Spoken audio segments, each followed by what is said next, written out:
of the audacity and none of the money. You guys, we have to get into it because I watched it not once, not twice, but thrice. I'm talking about Married at First Sight, season 18, episode 10. This is the 1 month anniversaries, and I have a lot to talk about. Let's get right into it. Only apply that. Get it, don't be timid when you in it, apply that. Love up on it, give along, need it. I don't want no trip, baby, say it like it. My name is Ashley, and this is My Sweet Perspective, where I give my take on all things TV and movie related, and I am here to put you on, okay? This is the 1 month anniversary, right? And so we are back with each of the couples, and y'all know how we do. We go couple by couple, but in this one, we're going to dive deep towards the end when we had a group meeting, as well as what we saw in the previews for the rest of the season. Let's get into it, and let's start with David and Michelle. My Michelle. She's still insufferable and miserable, right? They have a 1 month anniversary dinner at I'm assuming is a fair to Midland restaurant. She did look good in her yellow. I'm not gonna knock her. The eyeshadow matched the dress. And I wasn't mad at it. He came in his sweatshirt and some jeans, honey, because we know that he works that second shift job. And at this point, girl, I'm surprised he even showed up. But she's big mad because why would you come like that? At least you could have had on a dinner jacket and some slacks. Girl, David ain't thinking about you. She basically sits up there and tells him, look, is I'm not feeling it. It's not going to get there. It's never going to happen. It's never going to work. You don't ask me any questions. Girl, he's been trying to ask you questions this whole time, and you clearly just don't give a damn. You ain't gave a damn, and so now he ain't giving a damn, but he's still there trying. And again, y'all, if this was any other woman of any other ethnicity, I don't think David would be applying this full court press, because what is Michelle offering? They leave there. They end up having a moment where we collect all of the wedding photos, the vows. We watch the tape back. And basically, everything she said in her vows was a lie. I'm going to be there. I'm going to make you happy. I'm going to understand you even when it's hard. This heifer has done nothing of the sort, none of the above.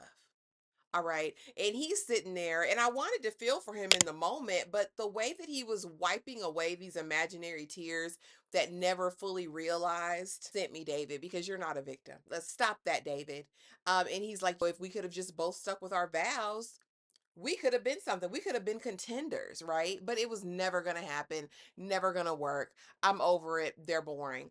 Girl, Carla and Wanchito. It's still not steam heat, honey. He didn't grow a whole beard. I don't know if he's getting his Kenny Rogers on, if he wants to go move that warehouse in the mountains and chop down trees. I don't know what Juan is doing. But I did see something this episode which befuddled me a bit, because I thought Alan had a strong hairline, and I found out that these two are both victims of male pattern baldness. No disrespect. I still think Juan's a good looking man, but the angles that were shot in last night's episode were petty. And you must do time, Married at First Sight. You must do time for that. And so we meet them. We find out that Carla has quit her job at the salon, baby. Now, correct me if I'm wrong, but I thought when we first met Carla, she was multiple entrepreneur. She had multiple businesses, I thought. Now she don't have no businesses. She brokey. She gonna sit in a coffee shop and read the tarot cards. And he's like, that's not gonna work. He's like, you can be this, but you can't be stupid too. You can take chances, you can be daring, but don't be dumb too. And so now he's her business consultant advisor. He is trying to walk her through entrepreneurship, what she needs to do. He said, oh, you got a booking for an influencing gig in New York? Do you have the tickets? Did they write a contract? What are the funds? How many hours are you going to be on said trip? Like, all business, baby. He don't want this woman. He didn't want a wife. Juan wanted a damn business partner. You're not going to make me believe otherwise. And Carla is just so in a daze. Okay. So on their 1 month anniversary, he takes her to a picnic, which is cheap. He's cheap. He don't even splurge for the champs. Okay. He doesn't even splurge for any good champs. He brings her green juice and pours it in a little glass, a little flute. And it was cheap. And you're not a materialistic type of person all the way. And I like a cute little moment outdoors, right? But you could have, MAFS was footing the bill. You could have taken her to a decent restaurant. Why? He ain't spending no money. He's 50-50, and I don't even think he's fully 50-50, baby. but you got to do something over here, Carla. And so that's really, is nothing. She don't really know what he does. We go to his warehouse or whatever. This is it a co-working space? Is it a warehouse? I don't know. And she don't know either. She just says he's on his laptop typing, like that's what she said. And she's so unserious. I think that she's completely checked out of the experience. I don't think that there's anything between them. I think once he said he's not attracted to her, that was her final straw. Again, I think she has bigger problems to worry about than a husband. She's clearly unhoused. Now she's jobless. He's not going to pay any of her bills. So, sis, what are you going to do, Carla? That's enough of them. I don't care anymore about it. Next, let's go to Camille and Thomas, honey. And I guess it's still steam heat because when we see them in the beginning of the episode, honey, he is grinning from ear to ear. He can't help himself. I guess the loving is really that good, y'all. I guess the loving is that good. Again, plans a basketball date because who knew that basketball was her life up until she was 25 years old. But we kind of story about that and her father supporting even in college. And he's late to the basketball game. And why was he late, honey? She had him doing suicides on board till he pulls a hammy because he's clearly not in the best shape right now. He's not in the best shape of his life, and she wanted to punish him. And finally, she asked Thomas, "Why were you late?" And he says, "It was worth it. You talk about it later." She's like, "Well, I hope so. I hope it was worth it." Next thing we see, he's taking her to a whiskey tasting for the official anniversary. She looks cute. He had bought her jewelry. That's why he was late for the game. Don't know. They're going to have to put some effort into messing this up because right now, I really enjoy these two together. I enjoy their journey to love. I think it's cute. I think it feels organic. I think it feels natural. And I really like them for each other. And I just hope these two don't get in each other's way or their own way in this relationship because I only see the best for them. Hopefully, you know what I mean. Next, let's get to Allison or Alan and Madison. Now, y'all know I don't like Madison. I feel like she's the whore of Babylon. I feel like I'm vindicated and justified in this. I'm 99.9% sure now that she is one half of this adulterous affair that we're going to see. And I believe that David is the other half. I saw that fat, hairy hand in the preview. I rewound it 18 times. And I believe that he's the one feeding her the ice cream. I know they're trying to make you think it's Juan. It is not Juan. It is David. Now, what Juan is crying for, and we'll get to all that. I'm getting ahead of myself. But let's get back to Allison or Alan and Madison. Why I keep calling this man Allison? He's not Allison. Alan is a good man with male pattern baldness, but he is a good man. He's a good one, okay? So as we are going along, you see in the dog, they commiserate over the wedding, and he's like, I want a reenactment of this kiss, baby. She's never going to let you kiss her again. She is playing with your time and on your top. And I'm literally disgusted every time I see you give her a compliment because stop complimenting this heifer. She does not want you. She does not like you. She can barely abide you. All she does is giggle and smirk when you speak. She doesn't want you, King. She just doesn't. And so they go on a ropes course. I thought this was a really fun date.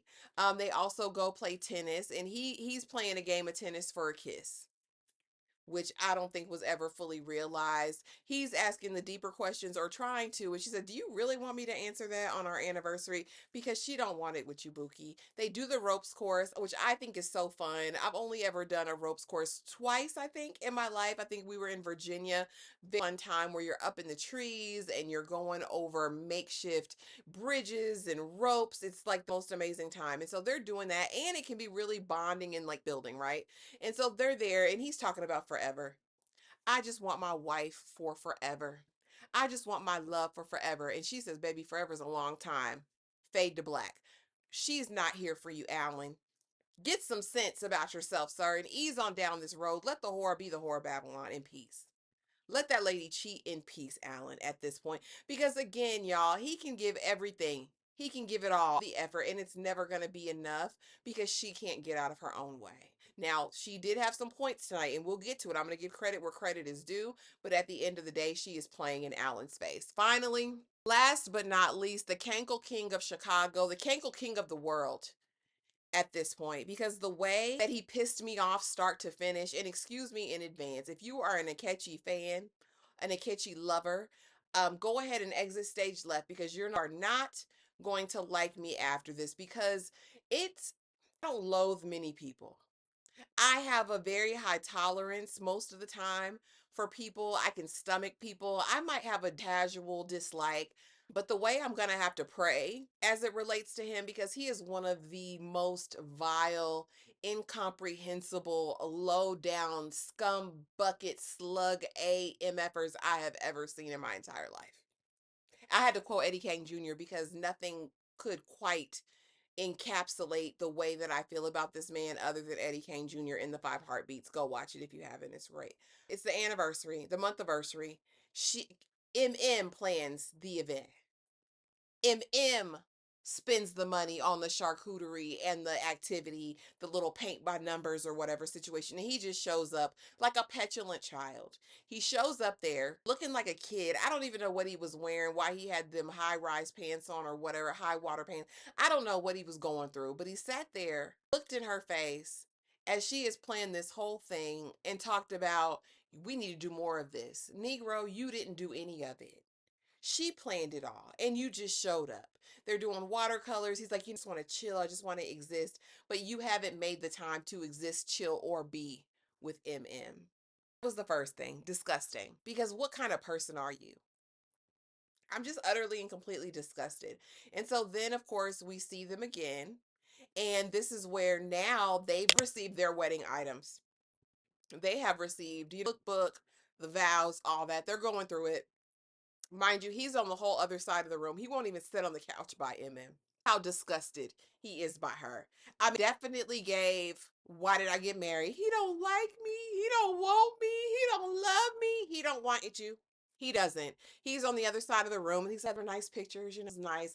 She pulls out the vows and hands him the vows and is like, you know what you know about me now? You don't know me all the way. But do you still mean the vows that you spoke on that day? And he says, I meant them when I said them. And she says, what do you mean? You meant them when I said them. She said, that didn't answer my question. He said, I'm not trying to answer your question. Did your vow say that you were going to be an a-hole? Unsolicited. And I forgot to mention on the picnic, he just basically stonewalls her, doesn't even talk to her, respond when she asks him a question, because he said he feels like his answers aren't good enough and that he has something in his teeth, and proceeded not to answer her question. So now he's calling her an a-hole and you're poking the bear in the stick. And I said, is the bear in the room with us? You are a little fraction of a man. You're not even equivalent to a bear, sir. The height of disrespect for what seems to be no reason is beyond me, other than the fact that he feels inadequate, as he should, right? And so he packs his raggedy duffel bag and leaves the apartment. She's up all night calling him, texting him, apparently for 2 days, because they have a big anniversary dinner that we'll all be going to. But again, he's called her aggressive. He said that she was a predator. He said that she's an a-hole now, right? And so he doesn't respond. He goes to come pick up some shoes. She barely says anything to her, and exit stage is left. So she doesn't even know if he's gonna make it to the dinner. She decides to go and she's on the party van with everybody else. And this is when we're getting into all the couples being there. So David couldn't make it because he's working his second shift job, but Michelle is there, and Camille, Juan and Carla, everybody is in the van. And so they're going down and they're like, let's drink, toast to everybody here and David. And that's it, right? Because I was like, I know that's right, Alan. You better ride for MM. That's what I needed. I needed some strong male energy to ride, because the way I'd had to call them people to go see about Ikechi, the way he disrespected her, I'd have had them people come see about him. I would have. Not to unalive, but they would have had to come see about Ikechi, because your behavior was unacceptable. And so she's basically sharing, yeah, I haven't talked to that man in 2 days. Alan was like, what? I adore Alan, especially in a group setting. He's the life of the party. And she's like, yeah, he called me aggressive. They were like, aggressive? Explain that. That doesn't make any sense. I touched him. He put it there first, and I followed up with a touch back, and he ain't like that. Okay. He called me aggressive. He called me a predator, and he called me an a-hole. What? And so they're gasping for air, and she's still visibly shaken and emotional, because that's hurtful. At the end of the day, the person that you're supposed to be married to, the person you're supposed to be able to trust your heart to, even if it is a married at first sight process, is not there for the right reasons. And I will say that Madison in this moment clocked his tea. She did. She said, listen, he's a con artist and he's here for something, but it's not this. And she's like, yeah, he's been here. He auditioned once before for Married at First Sight. And they said, what? They didn't know that. So they go in for dinner, and Camille and Thomas lighten the mood, and they tell everybody that they're getting busy, and everyone's just really commenting on the organic growth of the relationship. Juan and Carla kind of, not there yet, but Carla makes it known that I like that person that I am. I like the place that I'm in. I like the direction that I'm going. That's what she said. And so Juan is just like, trying to get there. We're trying to make it there. We're trying to get there. And Juan got on my nerves so bad at this dinner, y'all. Shut up, Juan. Shut up and mind the business that pays you. If it pays you, go over there and worry about yourself and worry about Carla. And so, in Madison, they're like, saying this and that, but there's no way he should treat you this way. He rolls in, Ikechi rolls into the dinner fashionably late, like the queen that he is. And he decides that he is going to say, was here for, and so Alan was like, first, Alan says, "Oh, so where are you late? It's chilling." He's like, "Is chilling justifying you being late to dinner?" And Ikichi's like, "Is I came for y'all. Problem." He's like, "I have no peace in my home. I have no peace with my wife. My wife don't bring me no peace. Sir, bring your own peace." Bring your own peace. Of what? You haven't even been around her long enough to know if the environment can be peaceful. Because the MM that he describes is not the MM that we've seen. And MAFS will, in a heartbeat, give anybody an edit. Anybody could get it. So if all of this is true, why have they captured none of this aggression? All of these, of trying to violate your consent, sir. That's what I want to know. And so finally clicks off and is like, you coming in here in this Joker suit trying to disrespect me basically in front of all of these people. Act like a clown and I'm gonna bring the circus, fool. And so they get up and Camille is totally my person because I'm Camille and Camille is me. Because she said, "Baby, what we need to do? Are we riding on him? Like, this is the situation?" And so, often Carla's like, "No, ma'am, on class, let him bring you down a peg or two, but let him. This is what he wanted everybody to think you were. Go ahead and be it real quick and get him all the way together because it's the fact that you have all of the audacity, like I said, and none of the money. You have all of the audacity and none of the face. You have all of the audacity and none of the charisma. You have all the audacity and none of the charm. All you have is audacity at this point, sir. Because what are you doing? And so she goes into the bathroom with the ladies. They're consoling her. And, guys are talking. And actually, David is kind of the only one who steps up when they were still all in the group. And he's like, "I think this is a conversation y'all should have separately, not in the group," because he was getting visibly shaken. And I was like, "Listen, Akichi, don't get beat up by David." And Alan, not too far behind him, like disrespectful as hell. Comes back and he's like, "All right, I'm leaving," like the coward he is, because you just came here to show your behind and try to destroy her and tear her down more. And clocks it and is like, saw someone who was doing better than him. He wanted somebody below him. He wanted someone, he could rule over. And when he couldn't do that to me, he wants to take me down, bring me down. And that's exactly what it is. David lets her know, like how he talks to you. And says, "This is how he talks to me at home. This is how he talks to me behind closed doors." And everyone is really just commiserating and like, except for Juan. Well, there's two sides to every story. He's not really a bad guy. He's that Juan, shut your up. Shut up. And so now Cankle King gets with the producers and he's like, "Yeah, I'm not gonna sit by that." Not referring to you woke black man. And he's like, "Yeah, she would never be anyone that would be my wife." And then it all slips out as he's getting his raggedy duffel bag out of the apartment like a coward, sneaking off, absconding in the middle of the night with his items, back to that raggedy Airbnb that he resides in. He basically says, "You made me feel small." Sir, you're already small. She ain't have to make you feel like anything. It is very true that once he saw the fullness of her stature, her status, her home, the coins, he was intimidated and immediately felt less than. That's not her issue. That's not her problem. That's a you problem, sir. And let the girlies on TikTok tell it. You everybody inbox anyway. It's deplorable. It's despicable. And the fact that he doubled down on this predatory allegation is sickening. Divorce is definitely on the table, and I hope give you the time of day after this because you are less than. And so now the episode is finally wrapped, but now we get premieres for the season. And my key takeaways for the premiere of the rest of the season, I think Juan lost somebody in his family. I don't think Juan is the culprit. I don't think he is a part of this affair. I don't, but we shall see.